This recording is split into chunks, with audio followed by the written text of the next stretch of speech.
We're here because free speech is under attack.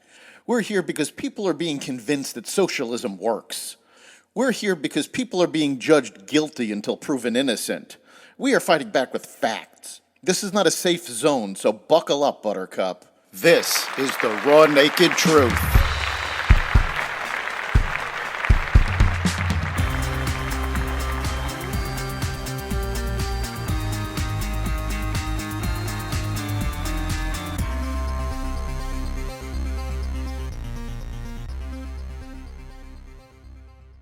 The largest attack on Israel and the Jews since the Holocaust. Welcome to the Raw Naked Truth. I'm your host, Eric Lupkin, and here's the news you need to know. Hamas militants have infiltrated Israel in an unprecedented attack that has been compared to 9/11 and Pearl Harbor, firing more than 3,500 rockets at residential areas from the Gaza Strip. At least 1,100 people were killed in the terrorist attack, and hundreds more were wounded, according to Israel's National Rescue Service. Prime Minister Benjamin Netanyahu and the Israeli parliament have declared war on Hamas. The attack, carried out on the holiday of Simchat Torah and just days after the 50th anniversary of the Yom Kippur War, was coordinated and planned by Iran. At least 9 Americans have been killed in the unprecedented assault on Israel. According to the State Department, Secretary of State Tony Blinken announced on Sunday that the U.S. had received reports that Americans had been killed or taken hostage in the Hamas assault. President Biden's administration has yet to clarify whether or how many Americans may have been taken hostage. Prime Minister Benjamin Netanyahu has deployed tens of thousands of troops to the region, and military officials have declared they will kill every terrorist in Israel. Israeli forces recaptured areas near the Gaza Strip that had been overrun in the Hamas mass infiltration over the weekend. The Israeli Defense Force reestablished control of communities, but isolated clashes remain throughout the country, according to a military spokesperson. Israeli Energy and Infrastructure Minister Israel Katz ordered that water supply be cut off from the Gaza Strip on Monday, 2 days after Israel halted the flow of electricity and fuel to the area. President Biden issued the following statement on Saturday. This morning, I spoke with Prime Minister Netanyahu about the horrific and ongoing attacks in Israel. The United States unequivocally condemns this appalling assault against Israel by Hamas terrorists from Gaza, and I made it clear to Prime Minister Netanyahu that we stand ready to offer all appropriate means of support to the government and people of Israel. Terrorism is never justified. Israel has a right to defend itself and its people. The United States warns against any other party hostile to Israel seeking advantage in this situation. My administration's support for Israel's security is rock solid and unwavering. Biden has not made any statements since that.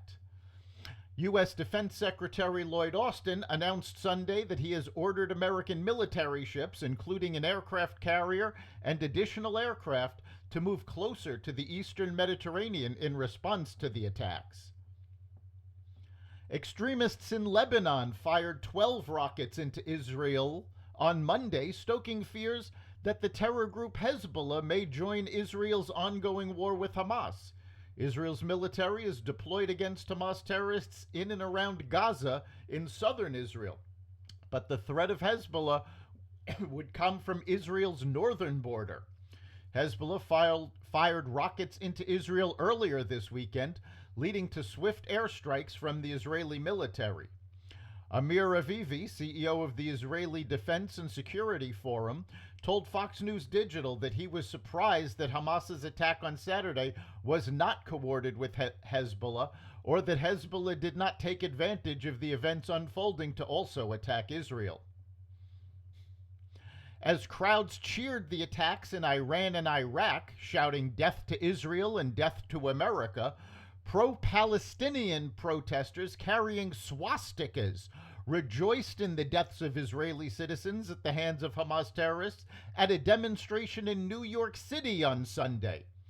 Pro-Palestinian groups in Times Square could be heard chanting 700, the confirmed number of Israeli dead as of Sunday afternoon.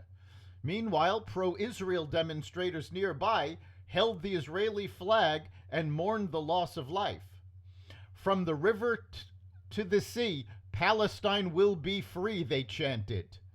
Members of the Congressional Squad have decried the violence but blamed Israel for the attacks, calling Israel an apartheid state. This ignores the fact that Israel has worked for peace for decades with the Palestinians and that the Palestinians refuse to acknowledge that Israel has the right to exist. Meanwhile, an Egyptian police officer opened fire on a group of Israeli tourists visiting the city of Alexandria on Sunday, killing 2 of them along with their Egyptian tour guide. Another Israeli tourist was wounded in the attack. Officials in Egypt and Israel confirmed to the Associated Press, which reported the deaths. The Egyptian news channel Extra News confirmed the officer was detained. Footage of the attack posted to social media showed motionless bodies near the attack site, prompting a Human Rights Watch researcher to decry those intentionally targeting Israeli citizens.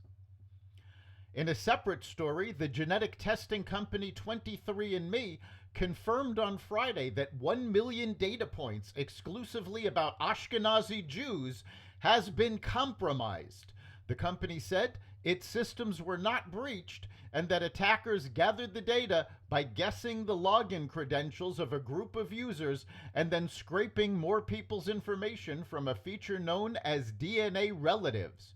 Users opt into sharing their information through DNA relatives for others to see.